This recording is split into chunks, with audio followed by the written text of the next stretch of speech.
to that would be transparency. That can Transparency, thank you.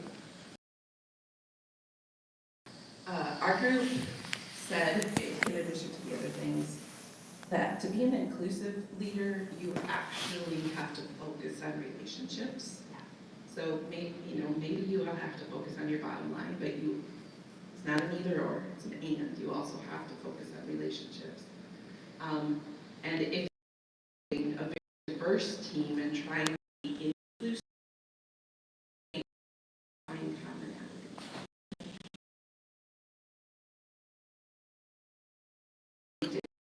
And you're trying to foster.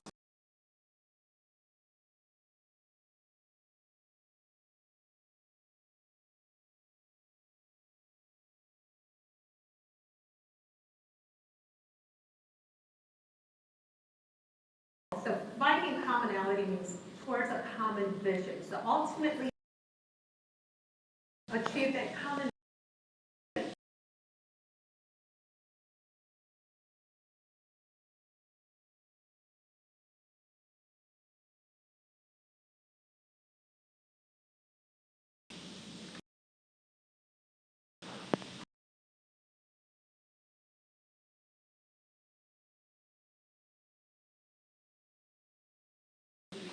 Do you have an email address I can send you a link Yeah. to look at? Yeah.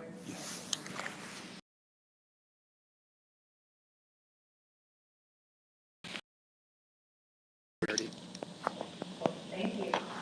So a lot of great comments about. I'm curious to see what this looks like. Leader. Now, all of that, what you have just mentioned, has very huge relevance with skills of coaching. And why with coaching approach and coaching style to be an inclusive part of our presentation today and our skills building workshop. Cool. Just send it over. So when we think about the tools that we have in our arsenal and our toolkit of leadership qualities, we think of mentorship, sponsorship, and perhaps coaching. So how many people in here have a mentor? Most everyone. And the literature shows that women have 14 times more mentors than men, 14% more mentors than men. But how many women in here have a sponsor, or how many people in here have a sponsor? No, nothing. Very few. And the literature shows that men Let me try have finding more it. sponsors than women do. What is mentorship, though? What does it mean to us? What does it mean to have a mentor? It's really a developmental partnership where one person is placed somewhat strategically, because you sort of seek these people out, and they have knowledge, skills, or perspective that can help us grow both personally or professionally. A sponsor, though, as Annie Sadowski mentioned earlier, is a senior leader who's in a visible role and puts you strategically in places where you are also visible. But the important thing is they also shield you from criticism, right? So when people are behind closed doors talking about you, they highlight your. A coach, though, is someone totally different. It's a unique person in your skill set who helps you to yourself achieve your own greatness. So, So this is a literature review published in HRMR in 2018 about inclusive leadership. So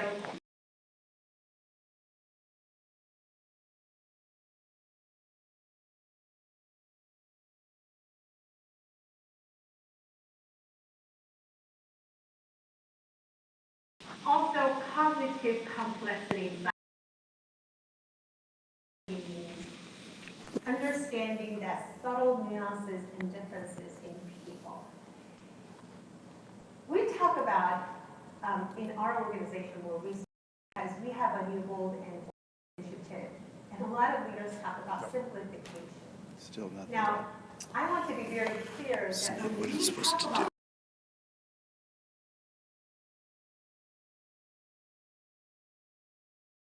do. want to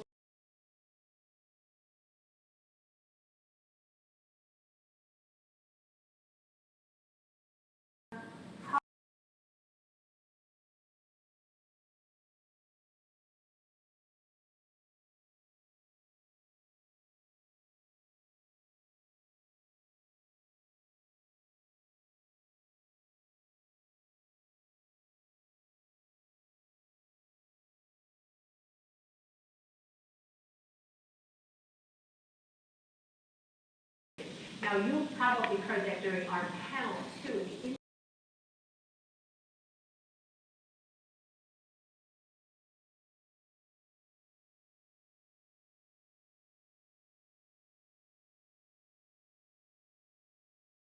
Two, member and work group identification, member psychological empowerment, and then ultimately leading to the outcome of creativity, job performance, reduced turnover. So when we think about all of these characteristics of inclusive leaders, now we are going to talk about why coaching skills become so important. So as leaders, we usually engage in two kinds of conversations or communication. And then we use the common analogy of the iceberg. Many leaders engage in what we call a transactional conversation. You need to do this. Did you do this? When are you going to get done? These transactional conversations are a little bit out there. And they're comfortable to have. So that's why a lot of our conversations are comprised of transactional conversations. But really, motivating conversation, influential conversation, empowering conversations happens below the water. We call it transformational conversation.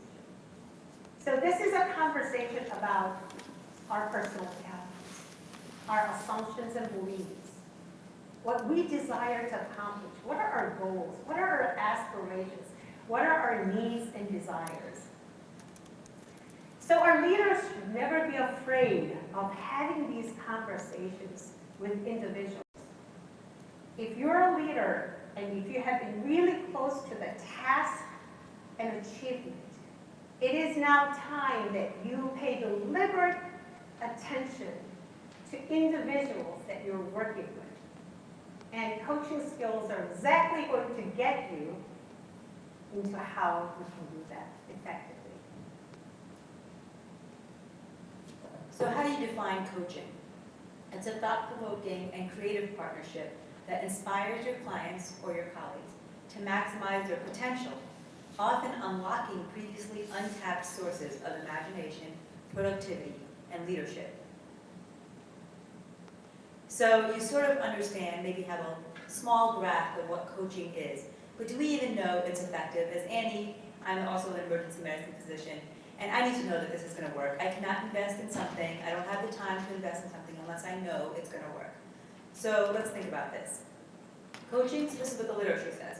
Coaching, mentoring, and sponsorship play a key role in advancing women into leadership roles. Great. What holds women back from stepping up is their level of self-assuredness. We know this, right? It's imposter syndrome. We've even labeled it. And how we demonstrate to others to gain their confidence. While this is tough to develop through group sessions, it can be done. But one-on-one coaching actually does seem to show results. Women leaders need one-on-one coaching. It's a priceless investment and provides accountability for embedding new mindsets and behaviors. And peer coaching is an increasingly important and popular means of building leadership skills. So as we become leaders and try to move systems forward, we know that it takes teamwork. You sort of said that this morning, right? But to make a team work, you'll notice that leaders of today have great emotional intelligence. And so we're no longer in an era of command and control leadership.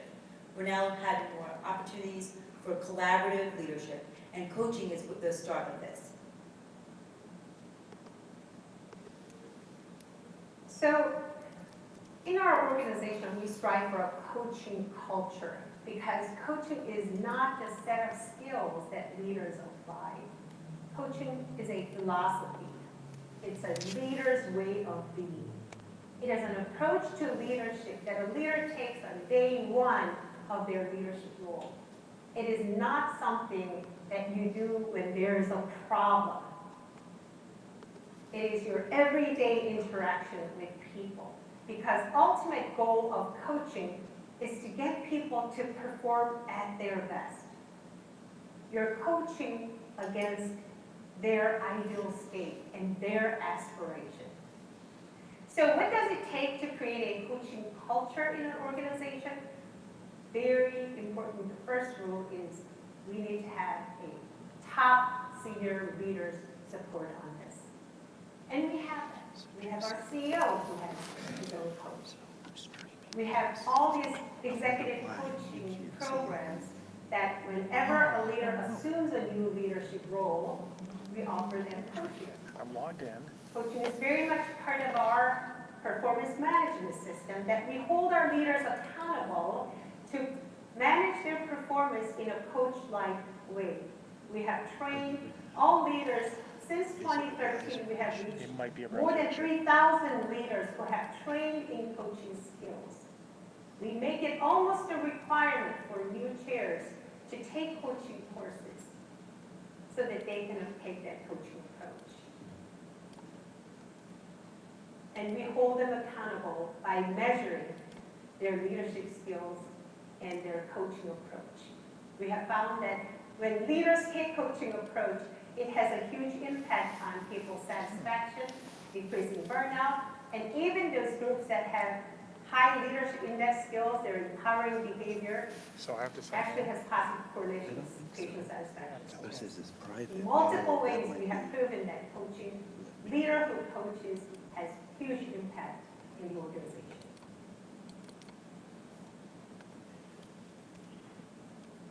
So now you're the coach, and we're going to train you in how you can be a leader as well.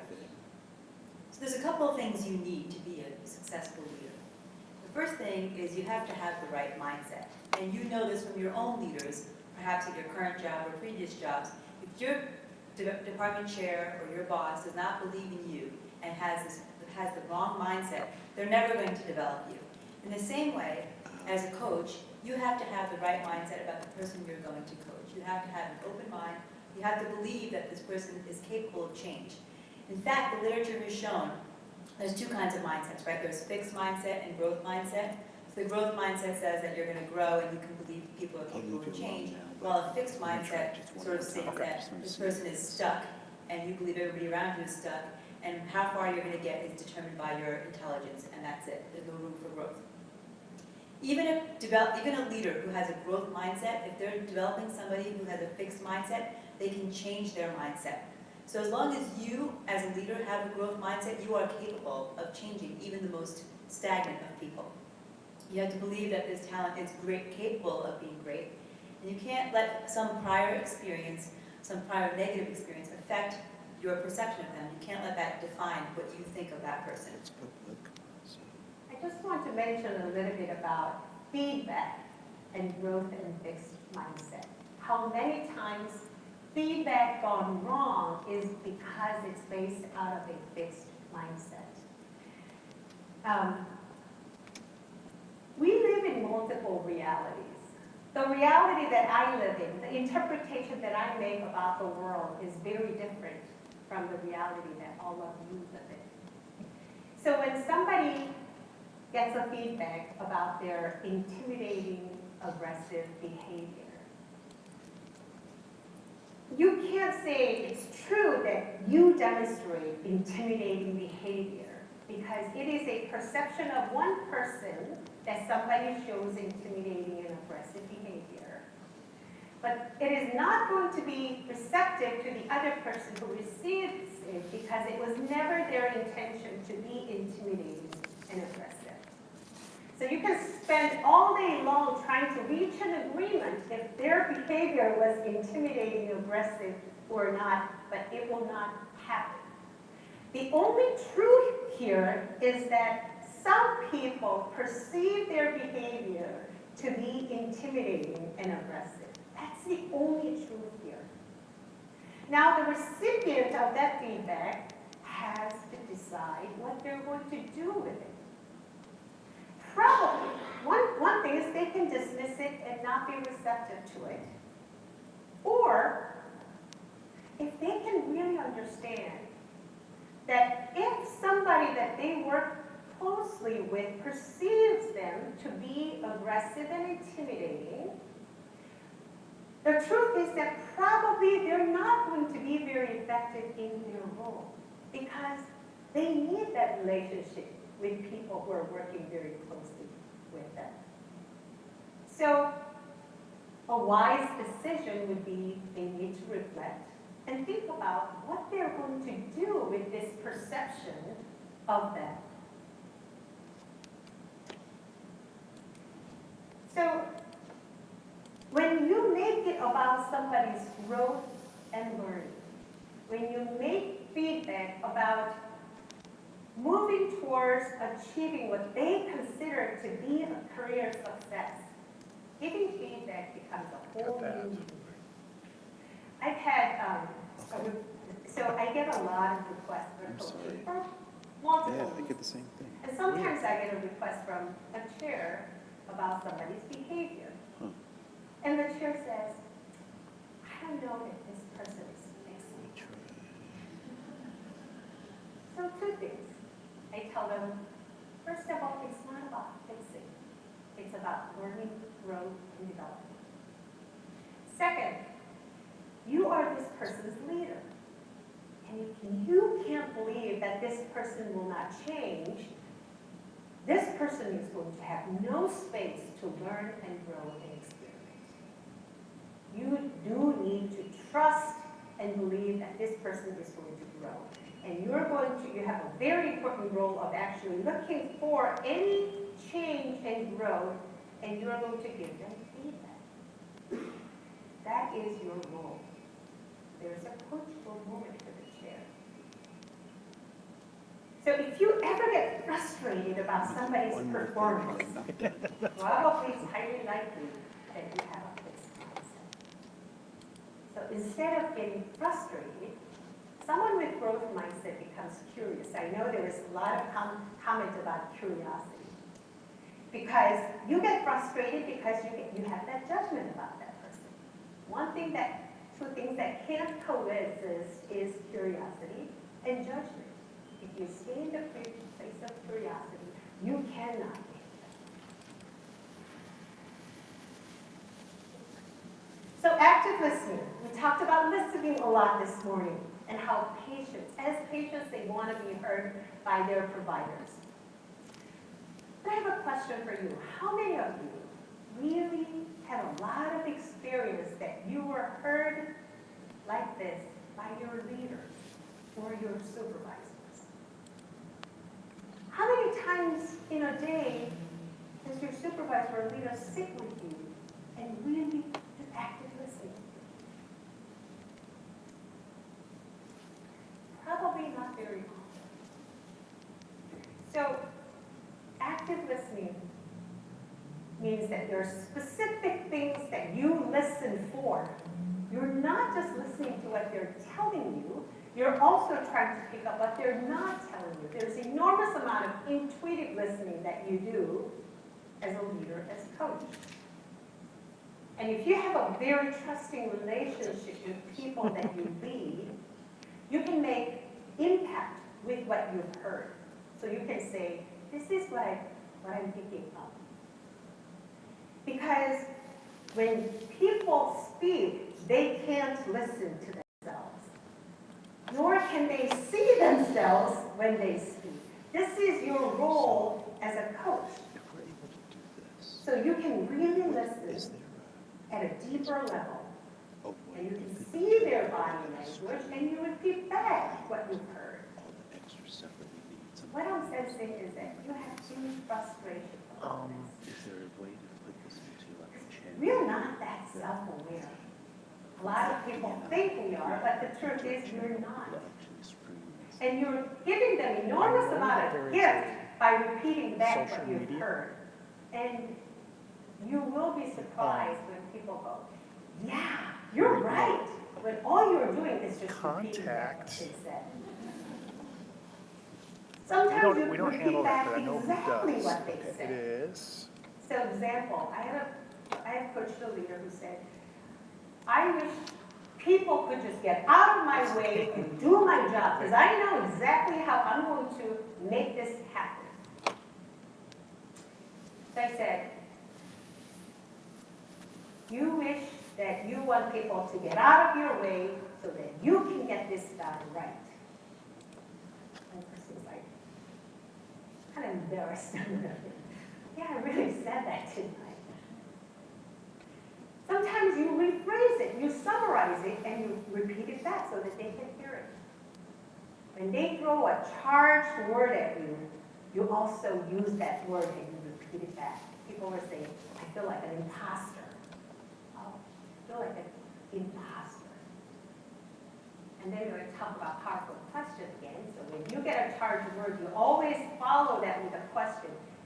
What do you mean when you say you feel like an imposter? What does that mean for you? Never let a charged word go. Bring that to their own self-awareness. You can do a lot of great listening intuitively. When you have a great trusting relationship, you can say, I'm picking up something intuitively, and you can let me know if that's not right. We're connected, so. Coaching is not about leader looking smart, competent, and good. It is all about the service of the other person, feeling, getting clear, being self-aware, and feeling empowered and motivated. So we're going to practice listening. These are some of the things that you need to listen for. So one slide back. So, but I'm going to share a personal story of mine for about 3 minutes. And you're going to pick up all of these things. And after my story, I'm going to ask you, so what have you heard in terms of physical, emotional, mental, and spiritual energy? Okay? So you might want to take some notes while you really listen. So I have a daughter who's 25 years old, and she's getting married next month. So we're excited, but there's, as you can imagine, there's a lot going on. My husband and I moved to Rochester, Minnesota in 2005 from South Korea, so we're originally from South Korea. My daughter was in elementary school at that time, and she grew up to be a Korean American. When we got married, all of the guests were invited by our parents. There were a whole bunch of people we have never met. So wedding is more like it's the parents' thing and not our thing. We were lucky to have invited some of our own friends too, oh, by the way.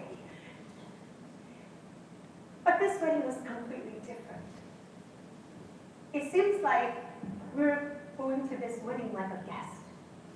Not only that, choosing my daughter's fiance, we thought we were going to be part of the selection committee. Overnight, we became a welcoming committee. It was like, there was a lot of sense of, what is the meaning of being a parent in the whole process? And now we have a lot of our family coming from Korea to attend the wedding. And my parents and my husband's parents, they probably have their expectations too. And there's a little bit of that culture clash. And although we feel like we've done a fairly good job raising her, we're very proud of all her accomplishments. She worked hard coming from Korea to fit into American school and achieve what she has accomplished. I really am careful not to spend the last few months that she is going to be really our daughter. She will be our daughter, but before she gets married, to be a loving, to build that loving memory rather than having relationships damaged. So that's my story. So I asked all of you to now give me what you heard in terms of physical energy. Yes? For the physical energy, it said that you smile when the person is their eyes.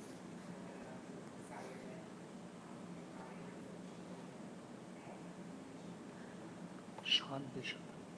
Sean Bishop, yep. Yeah, thank you. Because I can't see myself. I didn't know that I did. Yes. And you said she's getting married. kind of stepped a little backward if before you moved a little back. Oh, okay. But then when we went into talking more about her and her childhood, we were leaning forward and more enthusiastic about it. Oh, wow. That's our conversation. Thank you. You know, it is hugely powerful when you tell them, you know, when you talked about this, your family, you lit up. And I don't know how many times people will tear up when they hear that. Yeah, family is really important. Yes. And when you talk about culture, Watchmen and all your that. family being in HBO South show. Korea. Oh, yeah, Yeah. yeah, really good. I see that you also struggle She's talking about with is the what perception the from the mayor family when they come. Yeah. Is Man this person Yeah. from your Yes. culture or outside Yeah. your culture? Yes. What are they going to think? What was Yeah. your impression? Absolutely. Yes, that was a great catch. I I am liked it. worried, Are you familiar with obviously, comic book at all? about that. I haven't. Okay. I agree with the comment about your face. That was It the was first thing really- that I noticed. The second thing I noticed is you actually started to wring We your watched the hands first when you episode. said the word wedding. And Oh. it was unexpected, And I violent. also noticed that But it you was had a really well lot done. of energy when you were talking about your Yeah. daughter. Yeah. And then your pace Interesting. was really fast. And then There's you some- started slowing down when you started There's some thinking things that- about the wedding to come Is that and what you were role was your, walking into you've been our starting to be a assumptions. guest or That aren't the parent, and so assumptions your that face are kind being of made dropped. in I the thought show. you Yes. looked like you were Right, tearing up. The whole, And your pace the- got very I don't think slow and race your tone got a little in the broken. show what we think Thank you. race means. So the way you can Yeah. make impact with that is, you know, I Yes. noticed that you were Because I slowing was down. really- I'm really curious what that was At about. the dinner table, I was really confused. Let's move on to Oh, I know. emotional and mental energy. Yeah. What were all of these emotions, or what assumptions am I bringing to this example? I don't know, like, There's, yes. Yeah, it's a different And then- universe. It's an alternate universe, I think. There was one thing they talked about. Oh, okay, where that's a great, yes, that's a They great talked about question, because I interdimensional ended it there, storms, but I think which it I would have think the been great squids are, coaching the little questions to squids. follow. yeah, yeah. So And then I'll get I to you. was, so yeah, it really intrigued me. Yeah. I didn't think I'd be intrigued, because I'm somewhat familiar with the comic. Yeah. And But this what you're isn't used to from a traditional It is. perspective. Oh, okay. Versus coming over here now, It's there's like Americanization interjected into what you It's are like the used to comic from a book traditional world. level. Yes. But this And isn't what, I can't go back to the Yeah. page. Oh. What are some emotions that you Yeah, picked up? makes If you sense. could Yep. just name those emotions. Yes, and then, I heard sort of a trepidation or. Trepidation? What could go wrong. yeah. What else? What other emotions? Yes. I would say like joyful, sadness, and worry. Joy, sadness, and worry. Yes. I can see concern, how you'll be received by your parents visiting from Korea, and see how they'll receive that. Yes, absolutely. And then, It just seemed like some vulnerability or fear of what your role will be after this. so here's something that you can, how you use these emotions that you picked up is, I'm sensing fear, I'm sensing vulnerability. Don't take them all, because this is an emotional charged situation, but when you pick up emotion, I'm sensing this. What is it about for you? What does that mean for you? And then go dig a little bit deeper. Don't be afraid to go a little bit deeper with emotion, because there's always a lot there. Yes, did you have a question or a comment? Sharing emotions. Oh, okay, sure. I was sensing grief from you. Tell me a little bit more about how you picked that up. Now that's the hard question. Okay. Kind of that bounce between your joy and your sorrow, and you said that you really wanted to intentionally focus on building loving memories in these last 3 months before your daughter no longer is at home with you, and I could feel that transitional grief. Oh, yeah. That's what I was sensing. What was Yeah. that about for you? Yes, absolutely.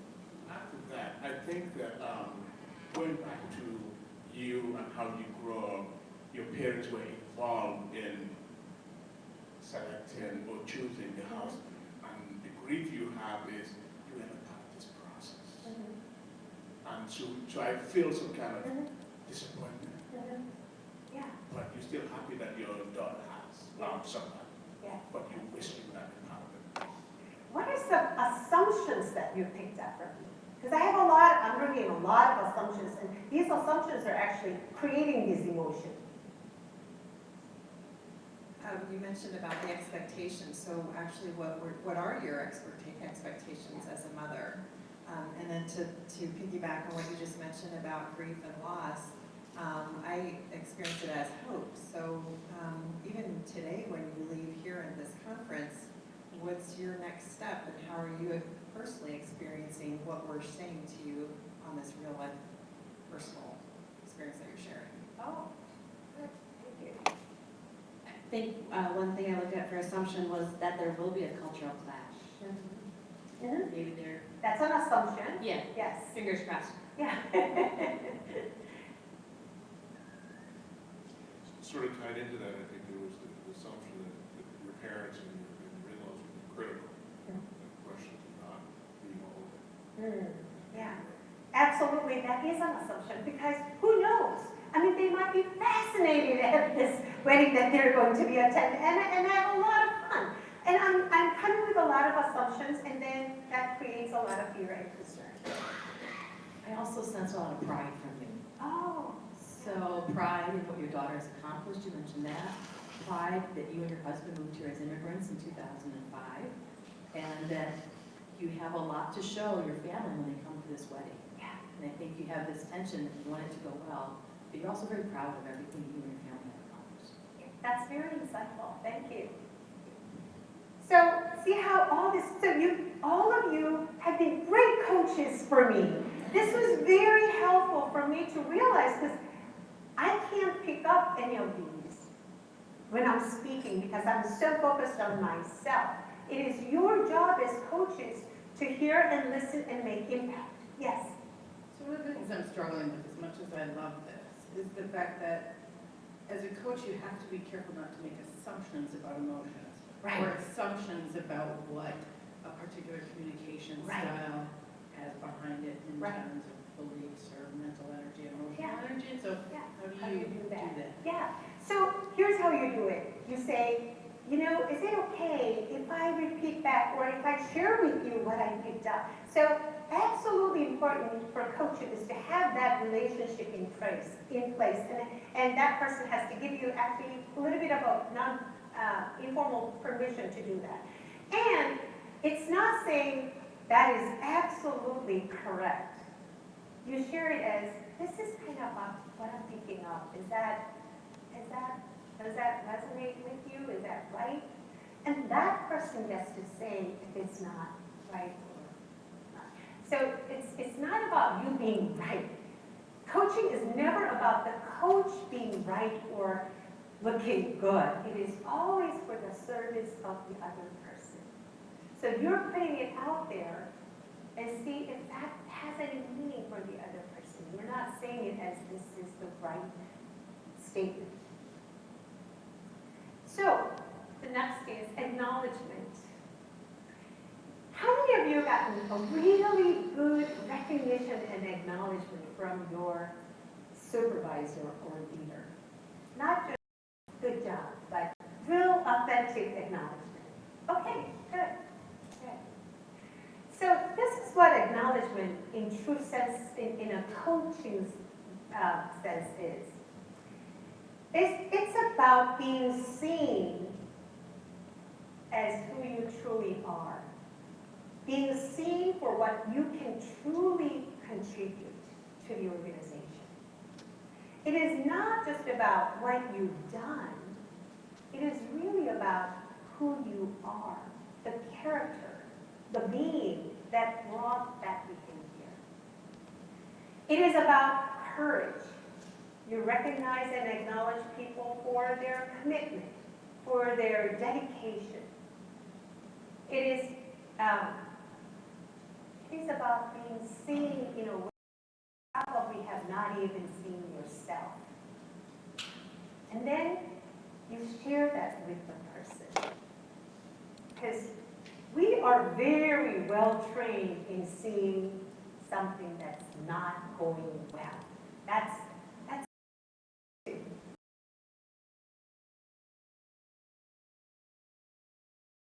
that person is really good at. And if you start to look for it, you're going to find a lot of it.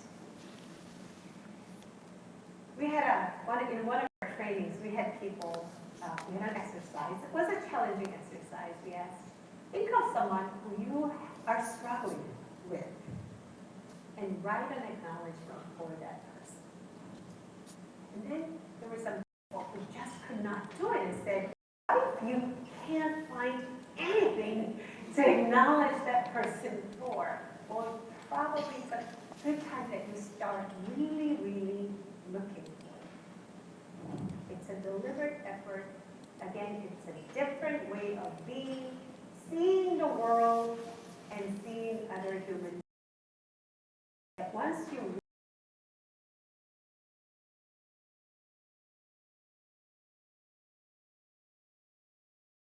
it expands awareness and generates hope, promotes engagement, stimulates improved performance, builds self-confidence, builds trusting relationships. And all. We work in an environment, especially in healthcare, where there are a lot of very highly accomplished people.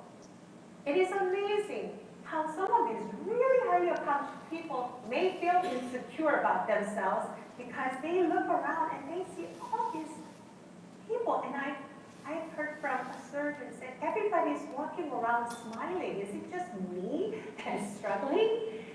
Like, I can share with you a biggest kept secret here is that everyone is struggling. It's not just you. They may seem like they have it all put together, but it's actually not true. Next question is powerful questioning. So why do we have to ask, why do we lead by asking questions? Anybody? Why is questioning important? Just to get a conversation going. Okay. For clarity, yeah. What else? To dig deeper, absolutely. What else? Keep the focus on the person being. What else? We all flood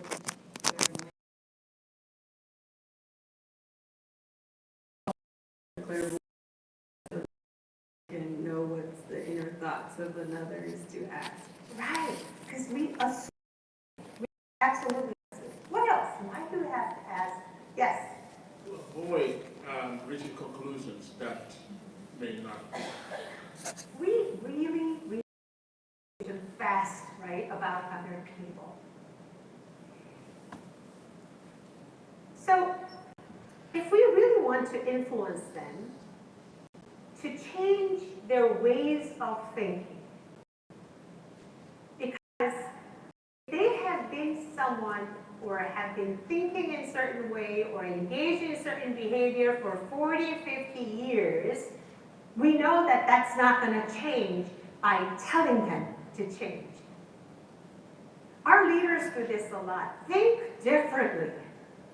Think creatively, innovatively. Here's the truth. That's not going to happen by telling people to think differently. What we can do is we can ask open-ended questions to get them to really question and address some of the assumptions that they have. That's the role of powerful question. What are you really concerned about here? What is your fear? Because when we see people that we think is resistant to change, it's usually that big emotion of fear getting in the way. What are you really fearful about? What do you really want? What do you want to accomplish? What is your ideal state? That's where all of the coaching conversations start, with an ideal state.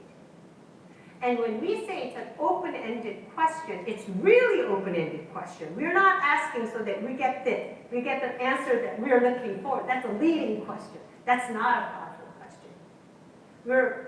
asking a really open-ended question. We take whatever the answer they give us, and then we listen at a deep level, we repeat back what they said, and then we follow that up with another powerful question. Yes? I know you and you are masterful at some of these things, and we have a lot to learn from you. But in some of those situations where you're trying to ask the questions, especially if you are in a leadership role working with one of your direct reports, Yes. they sometimes want your advice, Yeah. and they can spin it so that Yeah. they actually want you to out them. Yeah. And there are times that you want to do that, but then there are times where not. So what is your advice of getting out of those corners? Yeah. I know you can kind of repeat and everything, but I do find sometimes they seek our advice Right. as leaders. Right. So absolutely, I'm never saying to the leaders you should not give advice ever. Although the reason why I ask leaders to stay away from advice is because when you're giving advice, you're sharing the knowledge that has been generated in your own life context, which is not a very powerful knowledge when it is transferred to another people's life context. Now, when people do come to you for advice, it's perfectly fine. It's really a quick judgment at that moment what you want to do. You can give them advice. And then they can take it and run with it, and that's great if that advice actually made the meaningful impact. Or what you can do is, I can really give you an advice and share with you what I think. But here's the thing. You are doing the work. You know this much better than I do because you're closer to it. Is it okay if we talk this through and I can help you actually solve this issue? So you can redirect them, and then is it okay if I just questions so that you can get what it is that you're wanting? And then ask the question. So, like all leaders who needs to be trained in coaching, all the people that we lead actually need to be a little bit trained in being coached as well, because they are so used to just coming to you and being told what they should do. So it's a process of weaning kinda, and to be on their and really feel empowered to know that our leader trusts that I have the answers. And that's going to take a little bit of time and get used to. Okay. So we actually came up with a very simple model called ACT. And coaching model, there are coaching training organizations because they create all of their model. But generic form of a coaching conversation comes in 3 stages. The first stage is, what is it that we're wanting from this conversation? It's not what is the approach with what is the problem in coaching. We always say, so it's a topic. What is our ideal state? That's the biggest difference in problem solving and taking a coaching approach. What do we want to accomplish? If we were in an ideal state, what would that be? And we take enough time envisioning our ideal state. And then the next step is, what is getting in our way? What are you willing to do? Bring in all that awareness. What are some assumptions that's getting in the way? We talk about all of that below the line comments, and we want to take most time doing that. Because address all of those, able to generate a good solution. Is how do we solve the problem? We're still remaining in a very problem. Well, generating some creative solutions. We spend 10. We usually recommend time in creating what success looks like. 8 time creating awareness, and then time generating and brainstorming. solutions. During is when a lot of growth, shifting mindset, talking about their emotion, and you bring them into a place where they have expanded range of what is possible. They're not the same place where they were before, and a lot of learning and reflection has happened. And then you started to embrace is really challenge them. You know what you're capable of. This is change. To come up with a action. This person and now that's a conversation to commit to. What are some actions right away? And how do you we're not a long session. 90 minutes. There's an past you.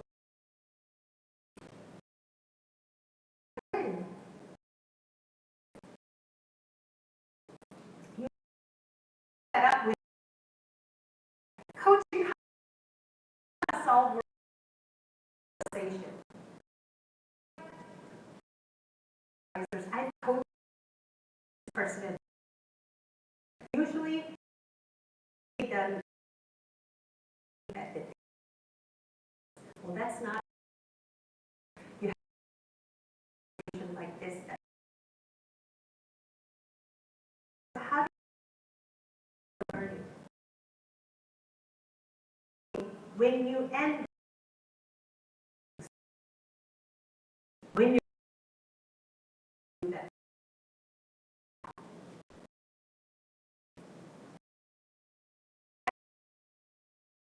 One-on-one. How do you recommend with our nursing leaders have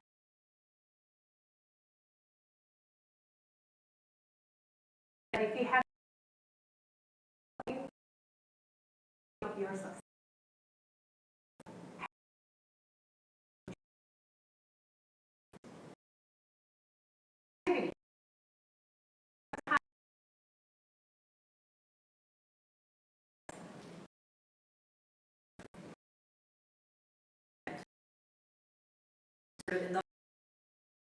About role.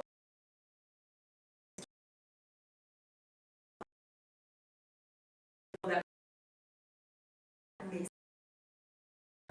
and is make this person and how the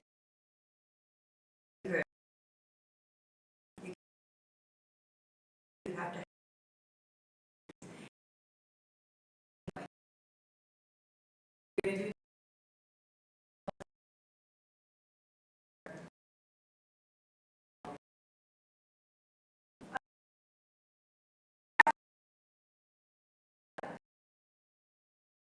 to ask bringing away for you.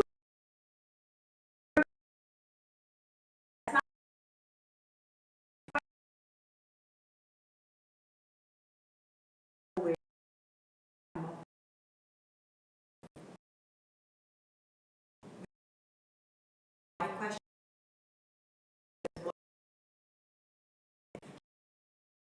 and that's not the so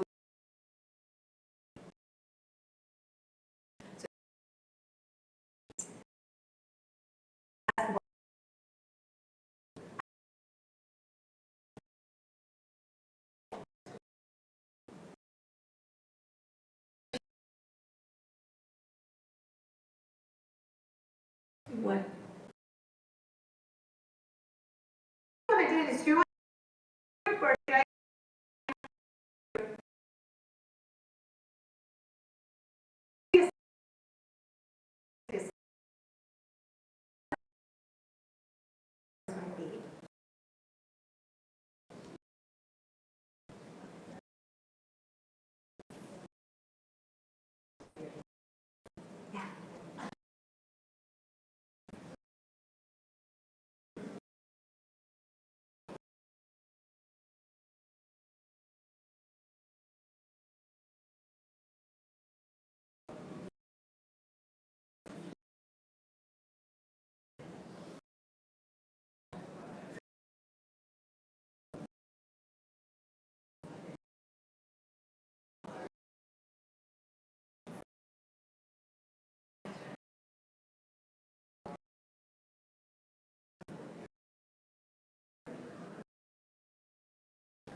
I think what we start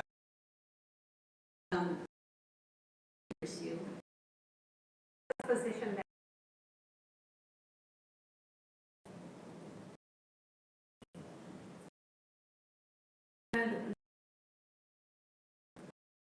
interested about the position. so that is a, I would actually put that in conversation. Coaching conversation starts big. And this is our assumption. So that is a, it needs to come up normally.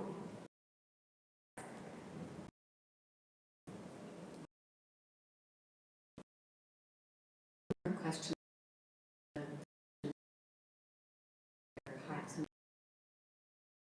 What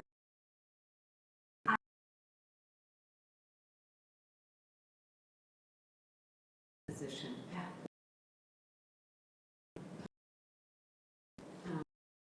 Successful in that. How would you feel? Yeah. So I love here's the people who you're that they know of an act you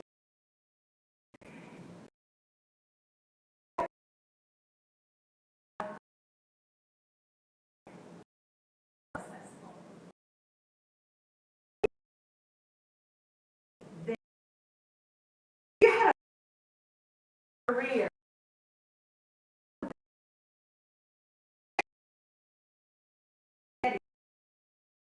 dream values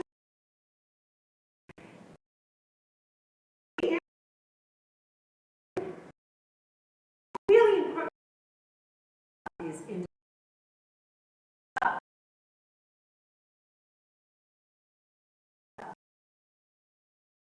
the I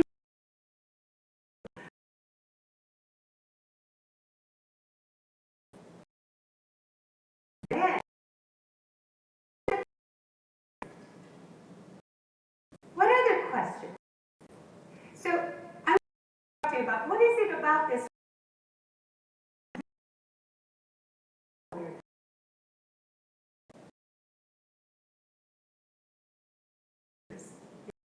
all their beliefs about that is going to be such a yummy rich conversation as a coach. And then you can say, I'm hearing a lot.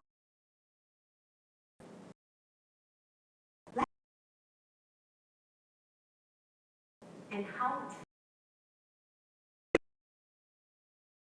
and we have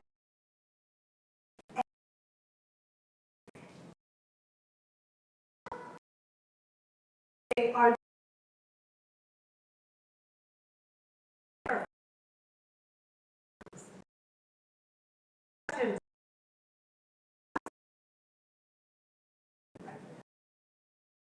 so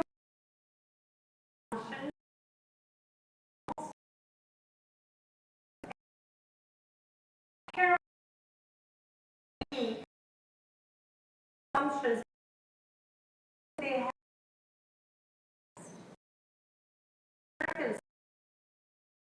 And those are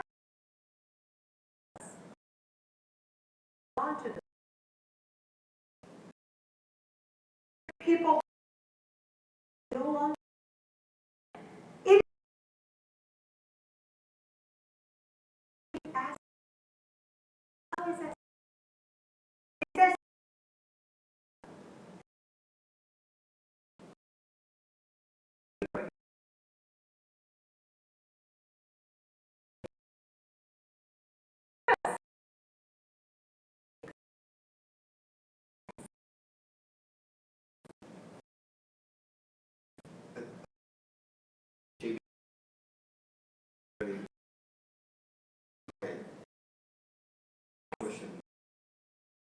what have you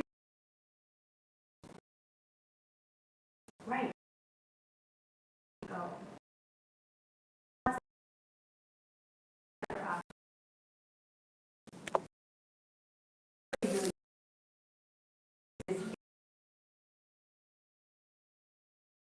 Role as people out of the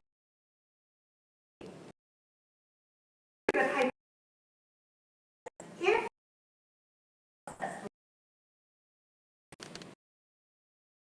person feels like over their situation,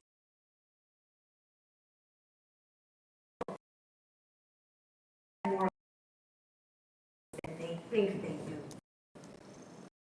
I'm going to say control. With that, if you're a singer all the time, had all the money, so they're with us.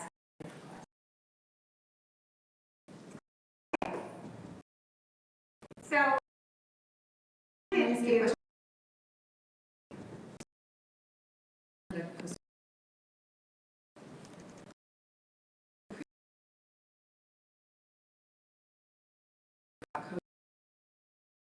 if you situation,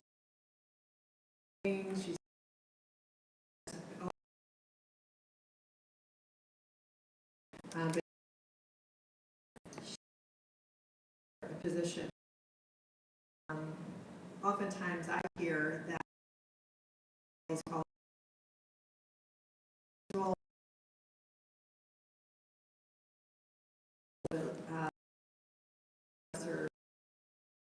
patients or whatever.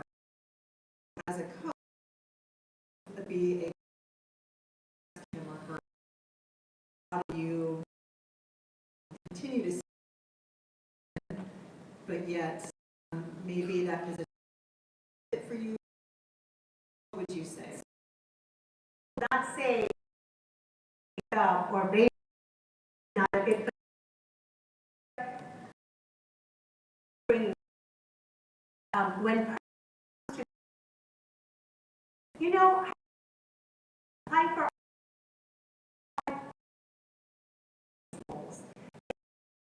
or not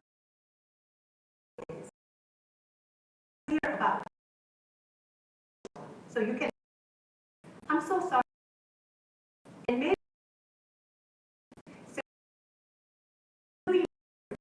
to get at the end really clear and say I don't know more clarity what I need to do. I need to get more clarity around what this is. Find it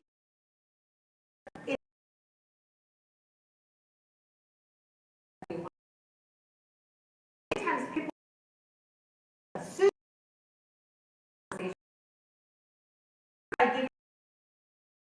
I would so I would like clarity move roles. Now that's more clear. And then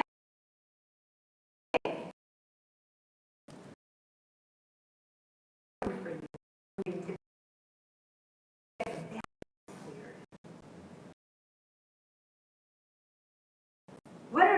it for in view?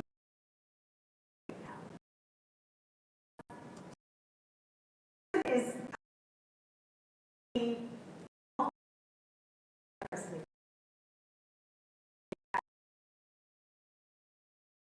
and find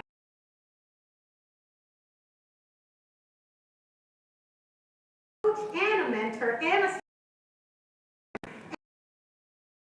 probably what is you're applying for.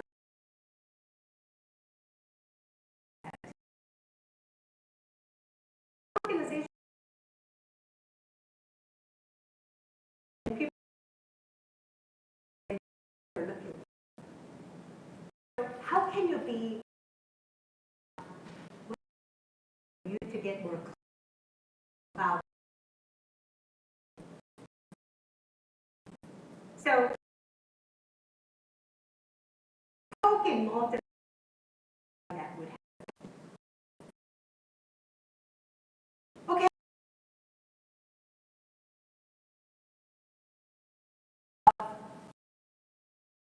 Is coaching is aiming for so that you can range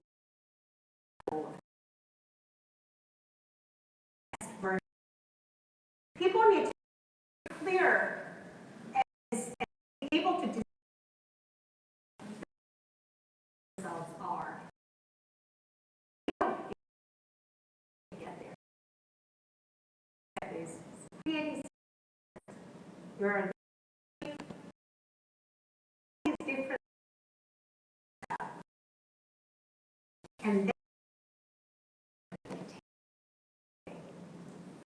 and hold them. This is easy. The word I that's the job of the coach.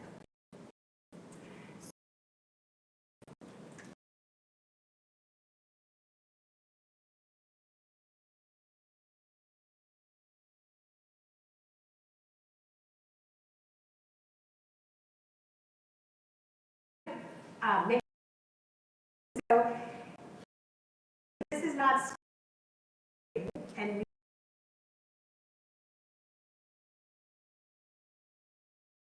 so you have to be my we call it cheat talent.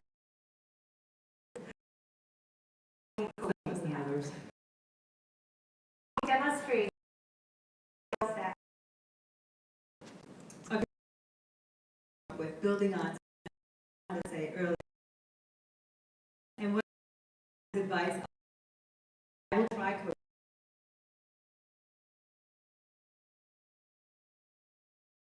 I will try this. Okay. Very details. Really enjoy. The mission I agree with, and would love to be.